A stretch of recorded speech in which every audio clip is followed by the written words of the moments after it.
Hello everyone, this is Pankaj Kewat. और जैसा कि आप सभी को पता ही होगा कि माइंस एक्ट को रिपील करके न्यू कोड को लाया गया है। तो आज से हम लोग occupational safety health and working condition code को देखेंगे।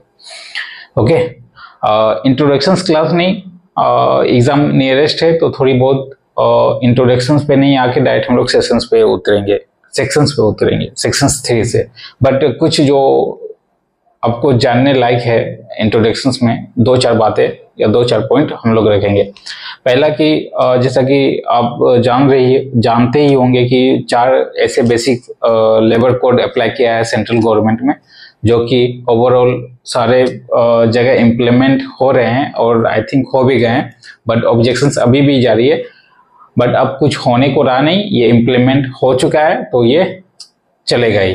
ठीक है, 4 लेबर कोड कौन कौन से थे उसकी नोमेनक्लेचर्स में एक हमारा माइंस एक्ट जो था उसको मर्ज कर दिया गया है 4 लेबर कोड में। ठीक है, स्पेशली जितने भी माइंस थे, हम लोग अब तक क्या देख रहे थे कि माइंस के लिए अलग सा नियम कानून रूल्स बनता था अलग डिपार्टमेंट में, ठीक है, जो कि डीजीएमएस। अब क्या हो गया, सारा चीज एक मर्ज करके लेबर कोड, यानी कि ये कोड बना दी गई है। 4 लेबर कोड में से एक लेबर कोड ये है, ये बना दी गई है और ये सारा कार्यत या फिर जो भी है इसी के प्रोसीड्यूर से हमें माइंस को रन करना है और वर्किंग करना है। अच्छा, जो भी माइंस एक्ट रूल्स या फिर वोकेशनल रूल्स, क्रिचेस रूल्स या जो भी है सब खत्म हो गया, सबको मर्ज करके रूल्स में कन्वर्ट कर दिया गया है। और rules means occupational safety health working conditions code, rules working conditions code में ना डाके वो रूल्स वो अलग मर्ज कर दिया गया है, जो कि हम लोग एक क्लास देखे थे उसमें। ठीक ना, अभी क्या है कोड के बारे में, यानी कि माइंस एक्ट को सारा खत्म करके कोड। ओके, तो 4 लेबर कोड ऐसे कौन से थे ये आपको जानना चाहिए। हो सकता है क्वेश्चन कहीं से भी पूछा जा सकता है। तो पहला 4 लेबर कोड में कोड ऑफ वेजेस, पहला 4 लेबर कोड और लेबर कोड।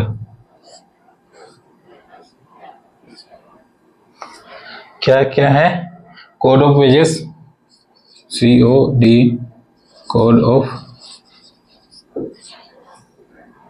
वेजेस। और ये कब बना था, 2019 में। और इसे पारित कब किया गया, इम्प्लीमेंट, पारित और इम्प्लीमेंट अलग अलग है। इम्प्लीमेंट मतलब लागू होना, पारित कहाँ बात होती है, पारित शब्द कहाँ यूज होते हैं, सेंट्रल गवर्नमेंट के पार्लियामेंट में। ओके, सेंट्रल गवर्नमेंट के बैठकी जो भी 545 मेंबर्स या 54 जो भी मेंबर्स है, तो ये पारित हो चुका है, ये पारित डेट है, इम्प्लीमेंट डेट है ये 21 नवंबर 2025 को इम्प्लीमेंट हो चुका है। ठीक है, अब second is code of social security, code of social security. मेरे साथ साथ आप लोग भी लिखते चलिए ताकि दिमाग में बैठा रहे। 2020, अब ये क्या कब पारित हुआ था, सेम डेट में 21 नवंबर 2025, 21 नवंबर 2025। Okay, third one is code of industrial relations, code of industrial relations. और ये कब पारित हुई, सेम डेट 21 नवंबर 2025। अब आती है हमारी माइंस वाली कोड, कोड ऑफ ऑक्यूपेशनल। यहाँ लिखा हुआ है ना, इसको तो लिखने का दोबारा भाई लिख देता हूँ, कोड ऑफ ऑक्यूपेशनल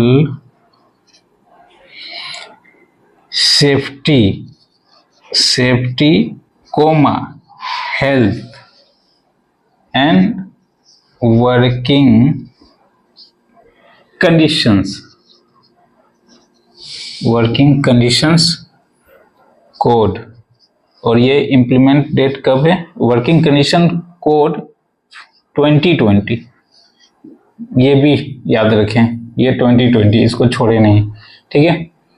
तो ये इम्प्लीमेंट कब हुआ? 21 नवंबर 2025, सेम डेट 21 नवंबर 2025। ओके, ये 4 लेबर कोड है जो कि अब तक लागू हो चुकी है। इसमें क्वेश्चन बनाया जा सकता है कि ऐसे 4 लेबर कोड कौन कौन से हैं, निर्धारित निम्नलिखित में से कौन कौन से हैं जो सेंट्रल गवर्नमेंट ने पारित किया हुआ है, ठीक है। अगर ऑप्शंस में हो सकता है ये तीनों दे दे, या फिर एक और ऑप्शन दे दे, नन ऑफ दिस, या फिर ऑल ऑफ दिस, या फिर ये दोनों को चेंज करके कुछ भी कर सकते हैं। तो आप समझ सकते हो, बी सीरियस। सो आप लोग इसको हमेशा याद रखें, ठीक है। ऑब्जेक्टिव कहीं से भी पूछा जा सकता है।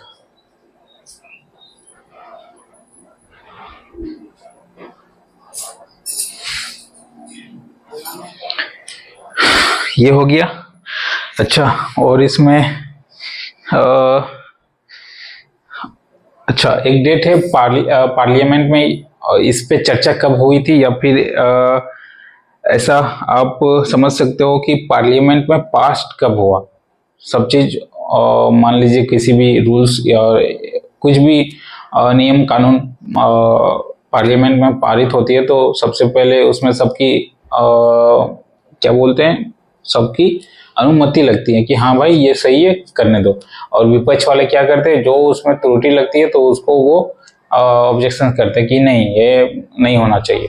तो पार्लियामेंट में किस डेट पे ओएसएच कोड को पारित कर दिया गया था? तो वो डेट है 23 सितंबर 2020। 23 सितंबर 2020, 23 सितंबर 2020।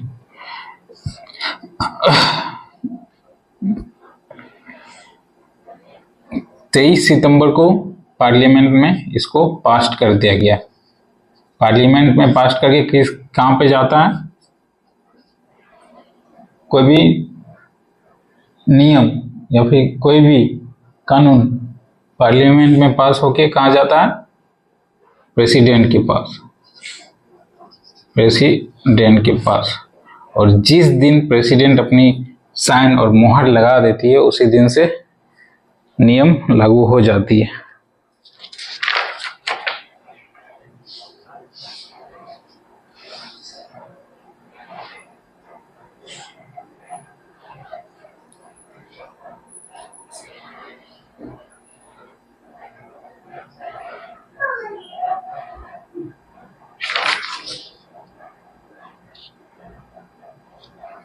ठीक है, 23 सितंबर डेट याद रखें। ये एमपी लोग की मोहर लगी थी, मेंबर ऑफ पार्लियामेंट। और प्रेसिडेंट की डेट क्या है? प्रेसिडेंट की डेट 28 सितंबर है, 28 सितंबर 2020। अभी तक हम लोग 3 डेट देख रहे हैं। इम्प्लीमेंट 21 नवंबर 2025 इम्प्लीमेंट डेट, 28 प्रेसिडेंट की मोहर, 23 सांसद की मोहर। ओके, ये 4 हो गए। अच्छा, एक क्वेश्चन है, मैं प्रीमिलियंस नहीं पढ़ा हूँ, इसकी डिफिनेशंस वगैरह वगैरह नहीं पढ़ा हूँ, बट अधिकतर मैं सुनता रहता हूँ कि किस जगह पे ये कोड लागू नहीं हो सकती है। It shall not be apply to the office of the central government, office of the state government, and any ship of the any nationality. तो ये क्वेश्चंस बनता है कि ये जो कोड है, ये लेबर कोड है, किस जगह पे नहीं लागू हो सकती है। ठीक है, मैंने स्टार्टिंग का समथिंग पेजेस को नहीं पढ़ा है, बट सुनने को मिला है। तो ये चीज आप लोग देख लेना क्या है।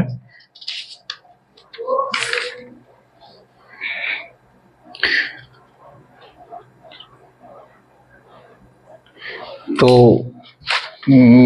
वर्बली मैं बता देता हूँ ये किस जगह पे लागू नहीं हो सकती है। तो पहला, ऑफिस ऑफ सेंट्रल गवर्नमेंट, यानी कि जितने भी ऑफिस है, ऑफिस के जितने भी वर्किंग है, ऑफिशियल वर्किंग है, फॉर एग्जांपल डीजीएमएस हो गया, ठीक है, उस जगह पे ये लेबर कोड लागू नहीं होगी।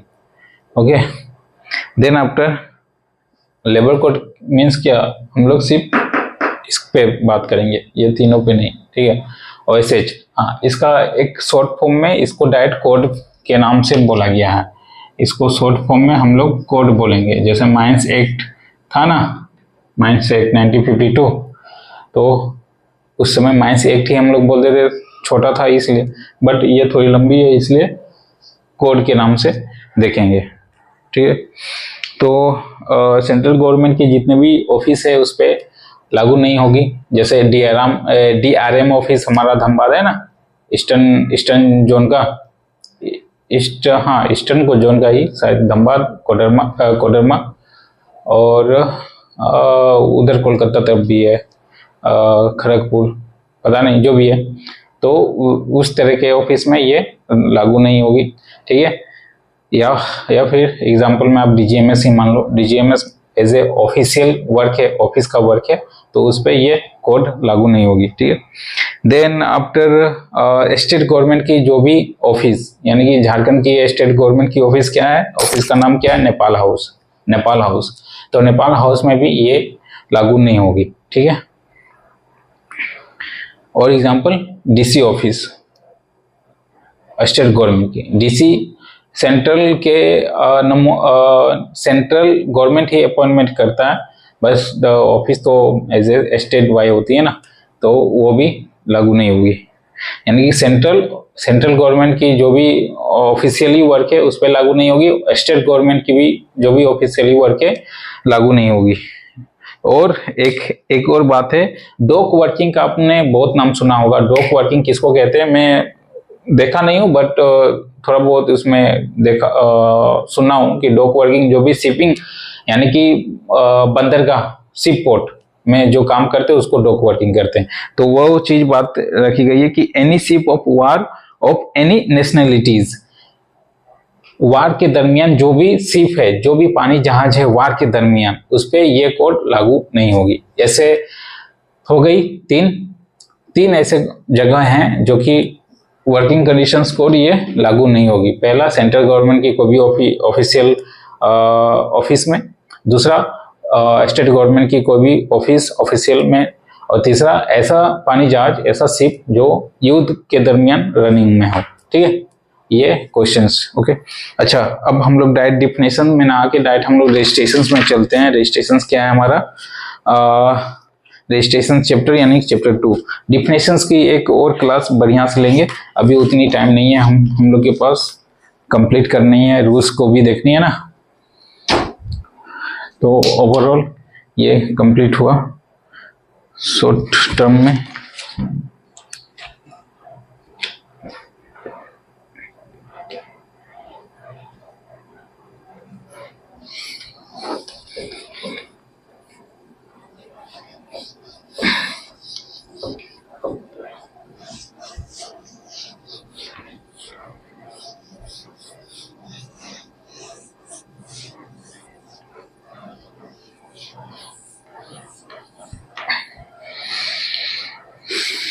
इक्कीस नवंबर 2025 को इम्प्लीमेंट हो गया है, ठीक है।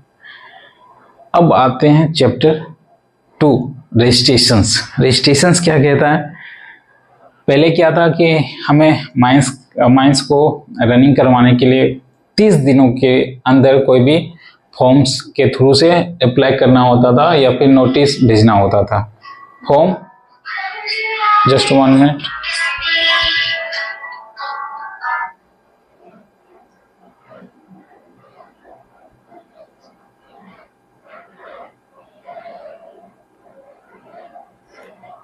हाँ जी बताइए। हाँ जी,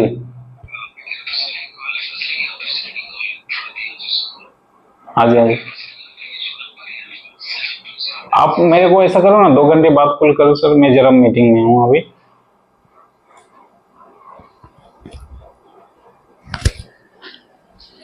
ओके ओके ओके, कमिंग। हाँ, तो क्या था कि पहले भी जो भी माइंस को ओपन या रीओपन करना होता था तो विद इन 30 डेज में हमें नोटिस भेज देना होता था, फॉर्म 1 फॉर्म बी में, ठीक ना। बट अब सारा चीज चेंज हो चुका है, तो नए तरीके से अब नया चीज को अपने दिमाग पे बैठाना थोड़ा मुश्किल होता है। मुश्किल इसलिए होता है क्योंकि पहले का जो डाटा है और अभी का जो डाटा है दोनों मिसमैच होगा, तो कंफ्यूजन बहुत सारा बढ़ जाता था कि क्या था क्या नहीं। तो सब चीज धीरे धीरे आदत बनती है और धीरे धीरे सबको डिलीट करना होता है, ठीक है। तो एक बार में उतनी बढ़िया तरीके से हम लोग रीड नहीं कर पाएंगे, बट फिर भी मैं अपनी 100% एफर्ट लगा रहा हूँ, ठीक है। पहले के टाइम पे 30 डेज था, ठीक ना। अब क्या हो गया है कि कोई भी रजिस्ट्रेशंस आज के टाइम पे यूज हो रहा है। रजिस्ट्रेशंस यहाँ देखो, रजिस्ट्रेशंस। ये पहले रजिस्ट्रेशंस नहीं था, पहले क्या था, नोटिस था। पहले क्या था, नोटिस भेजना होता था 30 दिन के अंदर समथिंग, ठीक है। तो आज के टाइम पे क्या हो गया, रजिस्ट्रेशंस यानी कि कोई भी माइंस आपको रनिंग करना है तो उसके लिए, रनिंग करने के लिए रजिस्ट्रेशंस करवाना होगा, ओके। रजिस्ट्रेशंस कैसे होगा, पहला कि आप किसी भी चीज को एप्लीकेशंस डालेंगे, एस्टेब्लिशमेंट या फिर कोई भी माइंस के लिए एप्लीकेशन डालेंगे। एप्लीकेशन किसमें, फॉर्म 1 में, ठीक है। और एप्लीकेशन डालने के बाद आपको फिर एक फॉर्म डालना होता है जिसके तहत आपको रजिस्ट्रेशन सर्टिफिकेट मिलता है, ठीक है। तो 2 मैटर हो गए यहाँ पे, फॉर्म 1 भी जाएगा और जो भी रजिस्ट्रेशन उधर से बन के आएगी वो भी, तो 2 फॉर्म हो गए यहाँ पे, ठीक है। तो रजिस्ट्रेशन के लिए पहले हम लोग एप्लीकेशंस डालेंगे और उस जो एप्लीकेशन डालेंगे वो किस फॉर्म में जाएगा, फॉर्म 1 में जाएगा एप्लीकेशंस। मैं दोनों को मर्ज करके साथ लेके चल रहा हूँ, एक कोड को भी और रूल्स को भी, ठीक है, सेंट्रल रूल्स को भी। तो फॉर्म 1 में रजिस्ट्रेशंस एप्लीकेशंस डालेंगे, ठीक है। तो रजिस्ट्रेशंस एप्लीकेशंस डालने हैं तो कितने दिनों के इंटरवल पे या कितना दिनों के अंदर डालना होता है, तो ये डालना होता है हमें विद इन 60 डेज।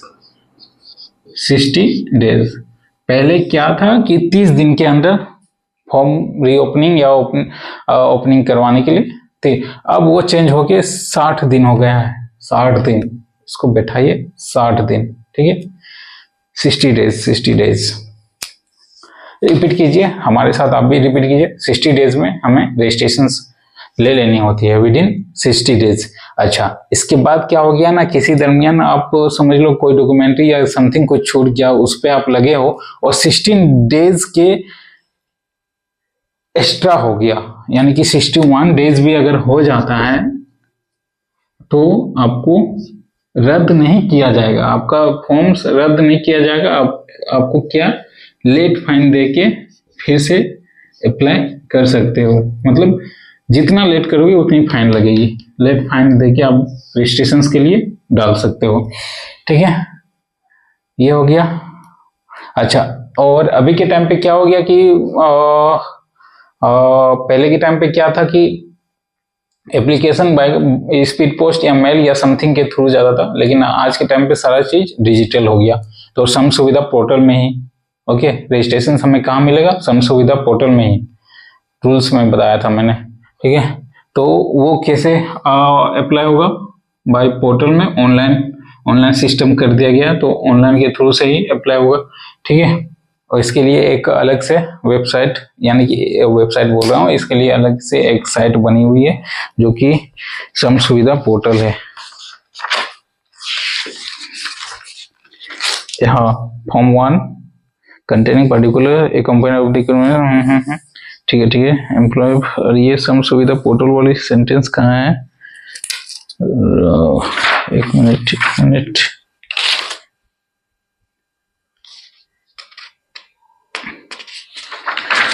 अच्छा, मेरे को अभी मिल नहीं रही है श्रम सुविधा पोर्टल, बट उस पर अप्लाई करना होता था। अच्छा, वो श्रम सुविधा पोर्टल कब से लागू हुई है? ये 2015 से लागू हुई है। श्रम सुविधा पोर्टल 2015 से। क्वेश्चन पूछ सकता है कहीं से भी, ठीक है। ये हो गया, हमने अप्लाई कर दिया माइंस को, रजिस्ट्रेशन अब हमने ले लिया, ठीक है।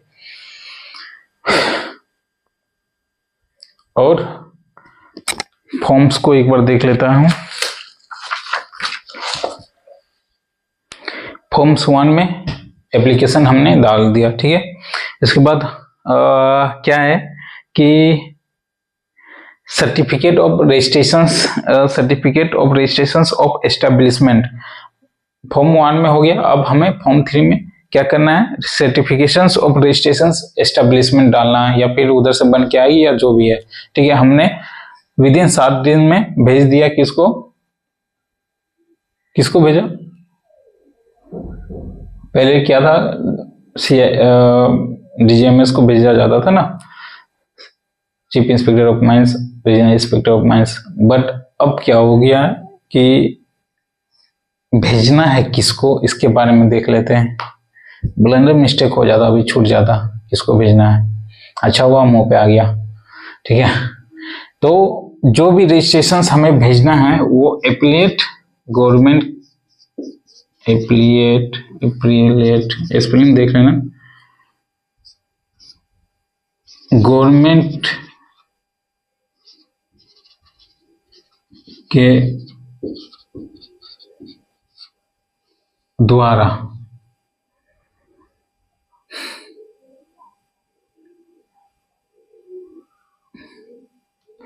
एप्लीट गवर्नमेंट के द्वारा क्या होता है ना कि एक ऑफिस बनाई गई है, जिसको हमने क्या नाम दिया है? रजिस्टर्ड ऑफिस, रजिस्टर्ड ऑफिस, ठीक है। तो इन्हीं को भेजना होता है विद इन 60 डेज में। किसको भेजना होता है? रजिस्टर्ड ऑफिस में। और ये रजिस्टर्ड ऑफिस सारा चीज आपका मेंटेन करेगा, आपका रजिस्ट्रेशन से लेके आपके रजिस्ट्रेशन कैंसिलेशन से लेके आपका रिकॉर्ड मेंटेन सब यही रजिस्टर्ड ऑफिस करेगा। और इसको कौन अपॉइंट करता है? एप्लीट सेंट्रल गवर्नमेंट या एप्लीट गवर्नमेंट, ठीक है। ये हो गया, विद इन 60 डेज में भेजा। किनके पास? रजिस्टर्ड ऑफिस में भेजा, ठीक है। ये हो गया। अब रहा बात कि भाई ये तो ओपनिंग या फिर रजिस्ट्रेशन लेने के लिए हमने भेजा है एप्लीकेशन, ठीक ना। अगर इन द केस मेरी माइंस चालू हो गई, सब चीज हो गया, अब हमें कैंसिल करना है, अपनी रजिस्ट्रेशन कैंसिल भी करनी है इसमें, ठीक है। एक ही लाइसेंस आपको हर जगह नहीं मिलेगी, उस माइंस के लिए एक ही माइंस के लिए एक ही लाइसेंस। तो उसको कैंसिल करने के लिए हमें फिर से इनको ऑफिस भेजना, इनके पास भेजना होता है ऑनलाइन के माध्यम से, ठीक है। और वो जो डेट जाएगी वो 30 दिन के अंदर भेजनी होती है, ठीक है। वो 30 दिन के अंदर भेजनी होती है। एक बार देख लेता हूं मैं विद इन 30 डेज है या नहीं। नहीं, वो भी नहीं, वो अभी डेट मेंटेन नहीं मिल रही है। 30 दिन की जो डेट है ना, ये डेट डाला है कि अगर कोई भी चेंजेस होती है तो विद इन 30 डेज, ओके। एक क्वेश्चंस, दूसरा क्वेश्चंस, तीसरा क्वेश्चंस, ओके। 3 क्वेश्चंस अभी हम लोग ने देखा। रजिस्ट्रेशन किस में जाएगी? फॉर्म 1 में जाएगी। कितने दिनों के अंदर भेजनी होती है? विद इन 60 डेज ऑनलाइन के तरीके से, श्रम सुविधा पोर्टल 2015। इसके बाद किन्हें भेजनी होती है? एप्रीएट गवर्नमेंट, सेंट्रल गवर्नमेंट के द्वारा एक रजिस्टर्ड ऑफिस होती है, उन्हें भेजनी होती है, ठीक है। अब चलते हैं सेक्शंस में, रीडिंग करते हुए आगे बढ़ेंगे, क्योंकि नया डाटा है, हमें भी अभी तक पूरी तरह से याद नहीं हो पाई है और दिमाग में बैठा नहीं है। हाँ, वन मोर थिंग, कहाँ गई बुक?